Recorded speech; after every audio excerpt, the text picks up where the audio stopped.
एक और बहुत ट्रेंडी आजकल टर्मिनोलॉजी चल रही है, वो है एंटी इन्फ्लेमेटरी डाइट। तो क्या इन्फ्लेमेशन का क्या रोल है एजिंग में, और क्या हम अपनी डाइट को और लाइफस्टाइल को बैलेंस करके हम इन्फ्लेमेशन को कम कर सकते हैं? So inflammation is another pathway of hallmarks of aging, drivers of aging.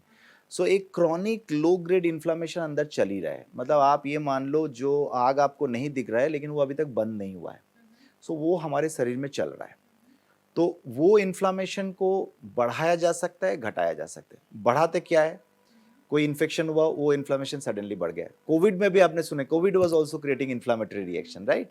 So infection it हुआ, was called as cytokine. Yes yes, flare. So वो इन्फ्लामेशन को बढ़ा रहा था। देन आप एक्सरसाइज नहीं करते हो, इन्फ्लामेशन बढ़ा रहे हो। आप सो नहीं रहे हो, इन्फ्लामेशन बढ़ रहा है। आपका स्ट्रेस बढ़ रहा है, इन्फ्लामेशन बढ़ रहा है। आप खान पान के साथ कहाँ से रिश्ता शुरू हुआ? हमने जो फूड गट माइक्रोबियम 40 ट्रिलियन बैक्टीरिया का बोला, हमारे वहाँ से कुछ कुछ हैप्पी हार्मोन रिलीज होता है। Serotonin is the happy hormone. So you'll be surprised to know 90% serotonin is released from the gut microbiome, not from the brain. जो हम लोग बोलते हैं साइकेट्री, जो दवाई हम देते हैं, आई डिड ऑल्सो साइकेट्री। तो सेरोटोनिन हम एंटी सेरोटोनिन बढ़ाने के लिए दवाई देते हैं, लेकिन वो एक्चुअली गट से होती है।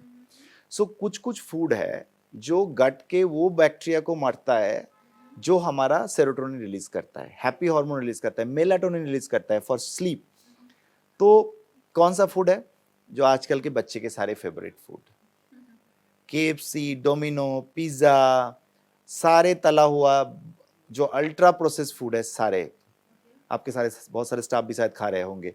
देन सारे कोक, सारे अल्कोहल, पेन किलर, एंटासिड, जितना आप मतलब हम लोग खाते रहते हैं, एंटीबायोटिक, ये सारे हमारा गट के अंदर हेल्दी बैक्टीरिया को खत्म कर रहा है। You will be surprise to know 7 days course of amoxicillin wipe out almost 90% of our bacteria. उसको लाने के लिए फिर आप बिफिलैक, प्रोबायोटिक, दही, ये सब खाते हो। इसलिए खान पान में दही होना बहुत जरूरी है, which is good for India. India का ये हैबिट है, स्पेशली नॉर्थ इंडिया में दही हम लेते हैं। सो इसी के साथ कनेक्टेड है, इसलिए मैं बोलूँगा what are the healthy food. इसमें आप नेचुरल फूड खाइए, these are healthy. Plenty of vegetables खाइए, वो हेल्दी, उनके लिए हेल्दी है, these are non inflammatory.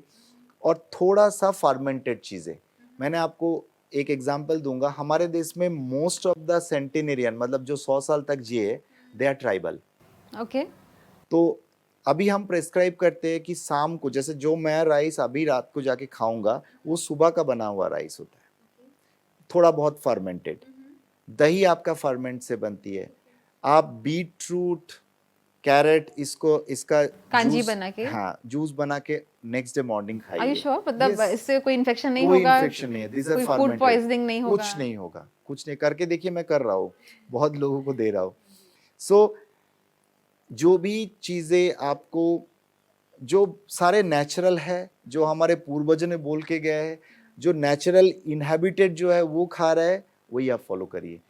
All, अभी आजकल कुछ कुछ व्हीट में भी एलर्जी हो रहा है, ठीक है, क्योंकि अगेन उसमें मिलावटी है, उसमें तो हम बहुत कुछ बोल नहीं सकते, बट जो हमारे कंट्रोल में है। देन आपका सारे कुकीज, सारे केक, सारे sweet, this are all inflammatory food.